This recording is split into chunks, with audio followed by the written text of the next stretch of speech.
O IPEA estimou em R$ 1 trilhão só o negócio de biofarmacêutica.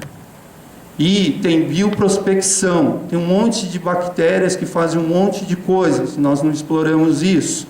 E aí eu precisaria fazer um congresso para explicar isso aqui. Agora eu pergunto, qual é o potencial da biodiversidade, inclusive como negócio econômico, nas cidades? Porque o que interessa não é a floresta sob essa ótica, é a molécula. Se nós salvarmos espécies do ritmo de desmatamento que nós temos como agricultura, em biomas diversos, talvez a gente esteja salvando coisas importantes para a humanidade. As árvores urbanas têm um alto poder de geração de renda e emprego. E a gente sabe que manejá-las bem demanda trabalho, e isso é uma cadeia produtiva, é toda uma coisa. A cadeia produtiva da floricultura hoje, segundo o Sebrae, já passou de 1 bilhão de longe. Já virou negócio de gente grande. Nós temos Olambra, grandes trades, etc., como paisagismo. O negócio de paisagismo hoje é um negócio de gente grande. E não se aproveita ainda o potencial disso, como incorporando a questão da arborização. A Embrapa tem um livro, 200 frutíferas da Amazônia. A gente conhece o Guaraná e o açaí. E assim por diante. Qual é o potencial disso?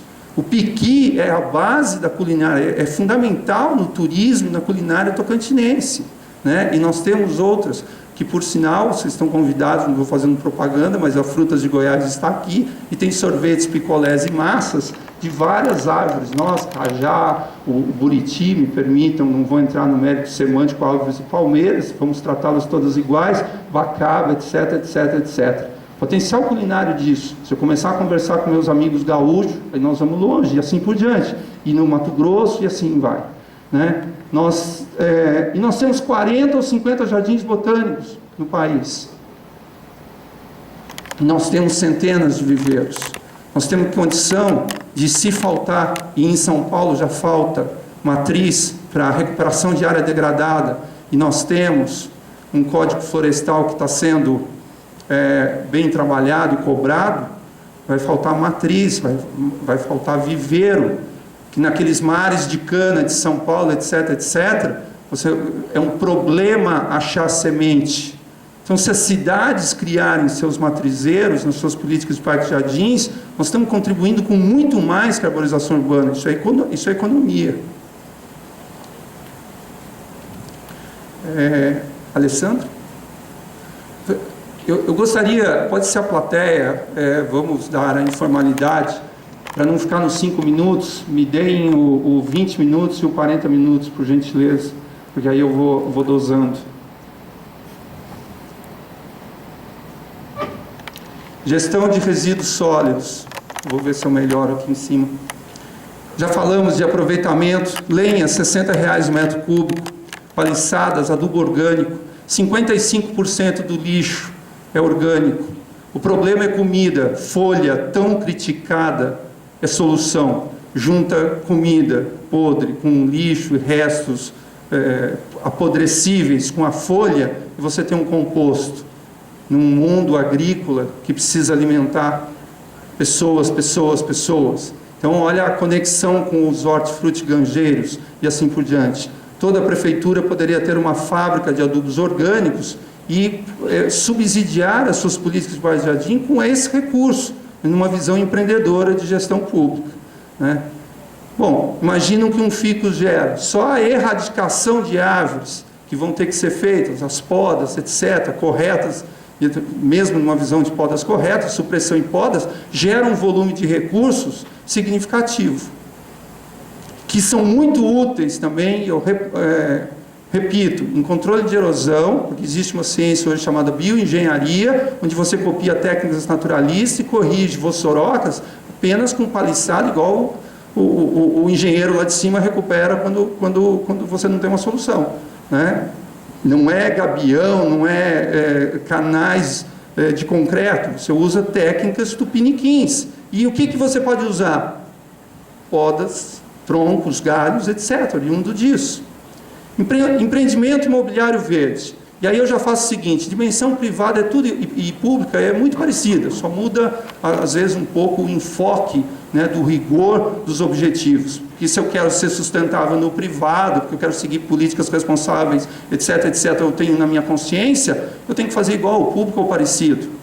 Bom, o empreendimento imobiliário verde, eu posso olhar isso como Minha Casa Minha Vida, ou como um empreendimento imobiliário que tem um ganho econômico, que também está colocando alguém para morar. Habitação.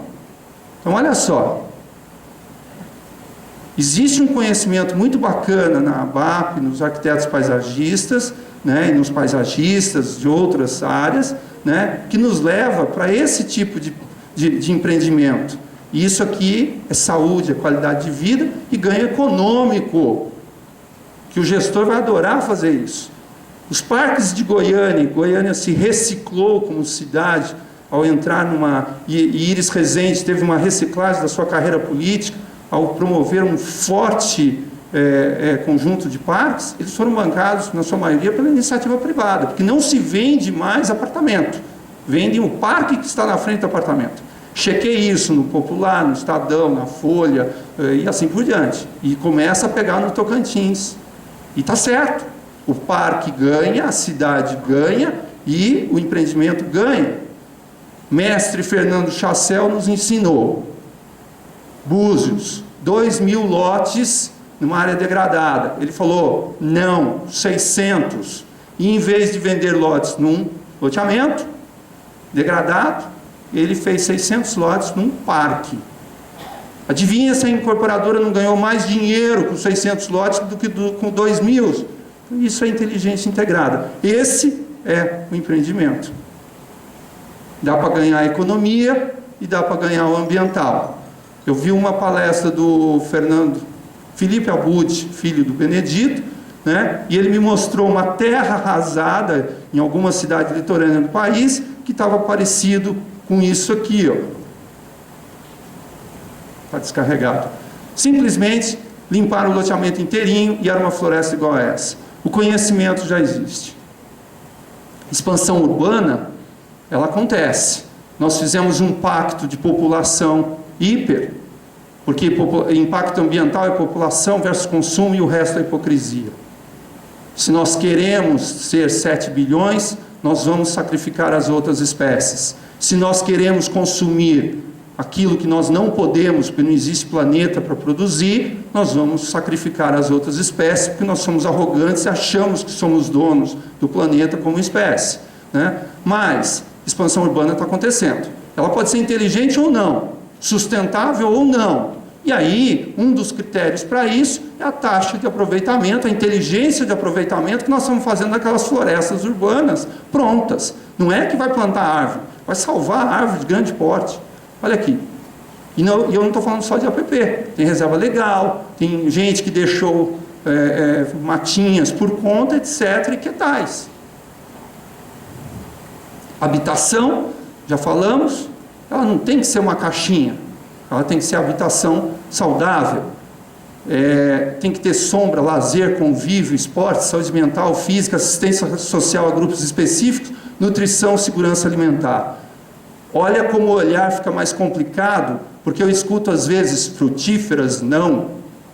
Espera aí, num país, numa humanidade que tem 800 milhões de pessoas morrendo de fome, 2 bilhões de desnutridos, eu vou dizer não às frutíferas?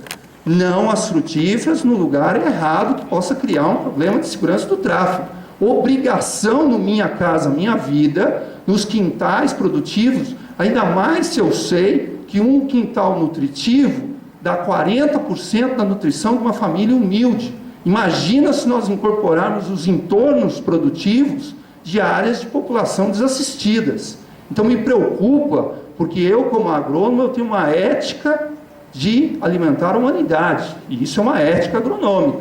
Nós temos que ter cuidado com essas afirmações.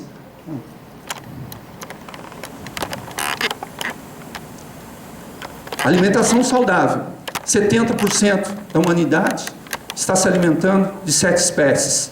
Um grande assunto esquecido nesse país. A gente trata muito de biodiversidade na floresta, nos biomas, e nós estamos esquecendo de biodiversidade agrícola. E biodiversidade agrícola é segurança alimentar, é assunto de segurança nacional. E nós podemos praticar isso na escala. Nova York transformou-se numa fazenda. O Brasil, com as suas cidades do interior, não podem ser fazendas. Rio de Janeiro, e assim por diante. Sombra. Boa parte do cotidiano das pessoas acontece na sombra. Lazer, convívio, descanso. Eu sempre digo que as mãezonas, árvores generosas, acolhedoras, democráticas, você pode estacionar uma BMW, você pode estacionar a sua bicicleta de moderno esportista, ou você pode ir lá descansar como trabalhador. Índice de sombra, esse é um assunto pouco. Eu vejo no Face, às vezes, há uma árvore que vale a 5 ar-condicionado. Qual árvore? Santos convive com árvores de grande porte. O Tocantins tem uma mania, e eu já recebi como diretor de Parques e Jardins ofícios, que a árvore vai cair. Os aviões também caem, e ninguém manda ofício para a ANAC para abaixar os aviões. Carros matam 600 mil pessoas. Carros não, na verdade.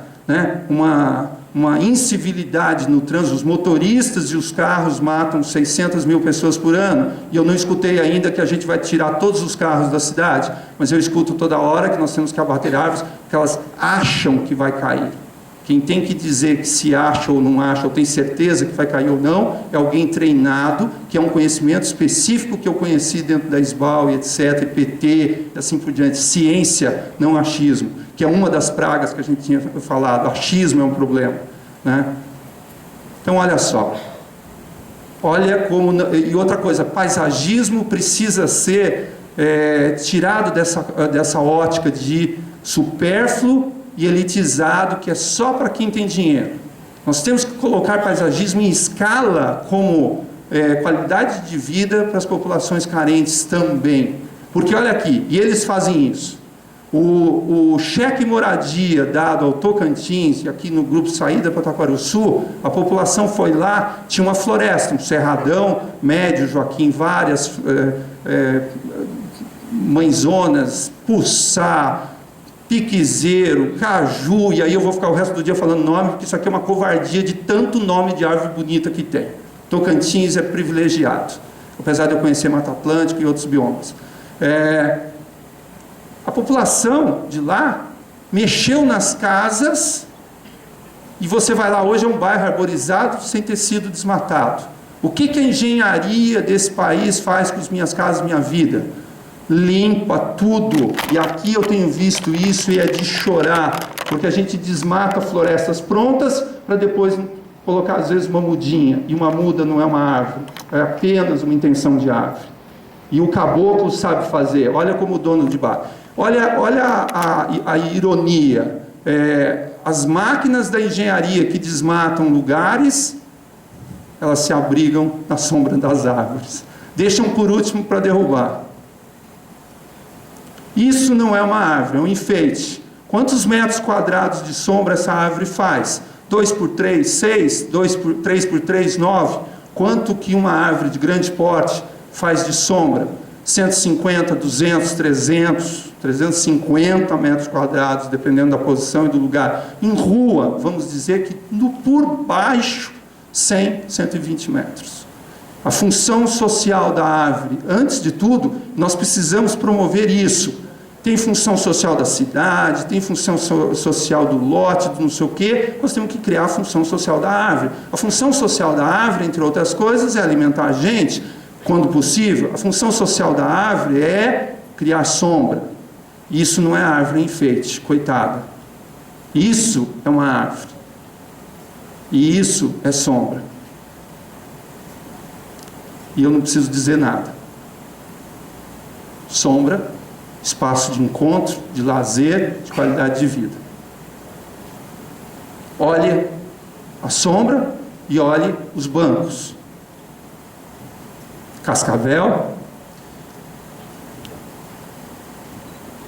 Desmistificar que a árvore é lenta. A árvore é lenta quando não se usa agronomia. E não é agronomia de agrônomo, é agronomia do conhecimento. Porque eu sou contra o classismo. O que eu não aceito é não se usar a agronomia. O engenheiro ambiental quer plantar? Ótimo. Ele que se agronomize.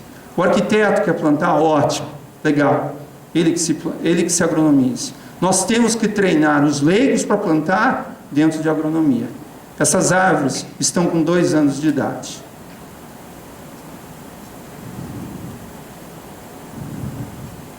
Eu não fiz mais do que obrigação de honrar meu diploma. Não fiz nada de especial. Prefeitos, políticos, gente comum, o gestor político, e que às vezes ele reage bem quando a gente coloca as questões, né? Isso aqui é um grupo em Pedro Afonso, a gente conseguiu salvar o prefeito de Pedro Afonso, a equipe dele, gente simples, gente leiga, gente sem conhecimento, e assim por diante. Eles foram sensíveis, e a gente conseguiu salvar 6 mãezonas, faveiros, desviando. Eles iam construir uma avenida que ia matar tudo. A gente só abriu a avenida, deixou o canteiro central mais largo, existia espaço. A política é sensível quando bem colocado. Algumas questões. Parques e praças passam a se tornar unidade de saúde, educação, atenção, desenvolvimento turístico, né? Sistema viário, Curitiba explora isso muito bem, né? Complexos esportivos, base de equipamento, ecoponto, freio da ocupação urbana, só a APP não segura a ocupação urbana em cidades, unidade de proteção. Nós temos que tomar cuidado para não nos tornarmos profetas da intocabilidade.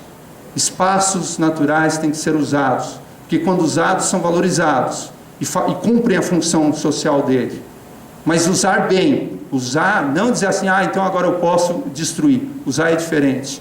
E isso une arquitetos e agrônomos, porque nós somos treinados para o planejamento, né? E isso como modelo inicial de conversa, porque as profissões atraem e reforçam as personalidades, os modelos mentais.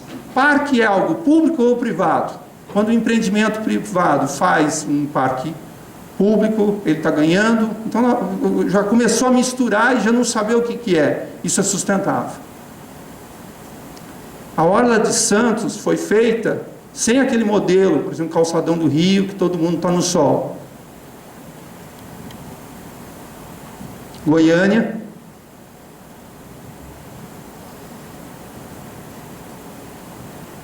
Árvore não traz insegurança. O que traz insegurança é falta de policiamento, falta de iluminação, que uma vai facilitando a outra.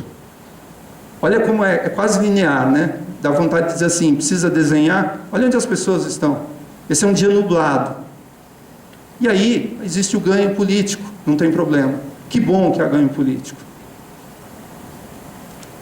Ponta Grossa, Inhotim, caso à parte que não dá para falar.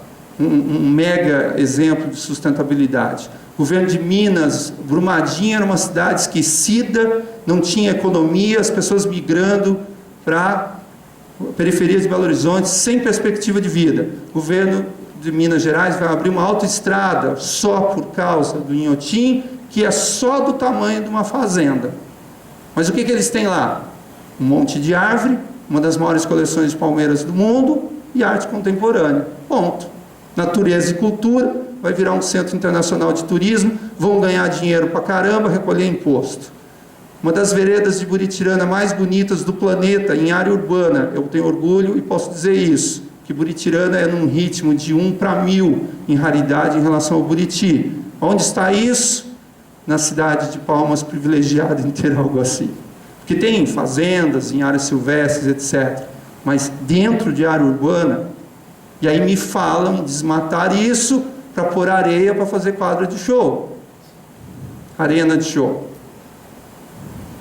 Fica depois da Praia da Graciosa, para quem puder visitar, tem o pier, entre a praia e o pier tem essa coisa. Segurança pública. Paisagismo é presença do Estado. Flávio tem experiência, Simone tem experiência, projetos de urbanização com paisagismo, né? Você tem um resgate social daquelas áreas degradadas do ponto de vista urbanístico. Profundidade da paisagem, aquilo que a gente estava conversando lá no parque, Ricardo, Ana, aquela questão de profundidade de paisagem, tais. Agora, árvore esconde bandido, bandido sobe em cima da árvore para me tocaiar. Isso não é segurança pública, isso é lenda e paranoia urbana, né? Segurança. E aí, os faveiros da Ubra, se iluminados, vão dar um novo olhar paisagístico e turístico à cidade. O piquezeiro lá da Praça do Bosque tem um holofote lá no Pastel, perto da prefeitura, perto do playground, e à noite aquele piquezeiro vira uma atração turística por si só, lindo, iluminado. Que existe isso, existe o paisagismo diurno e a luminotécnica traz a questão do paisagismo noturno. E quem são as rainhas do paisagismo noturno? Apenas árvores e palmeiras, as massas baixas não têm essa coisa. Tá? Então, misturando paisagismo, etc. O case do CASE, Centro de Atenção Social ao Menor Infrator, educativo.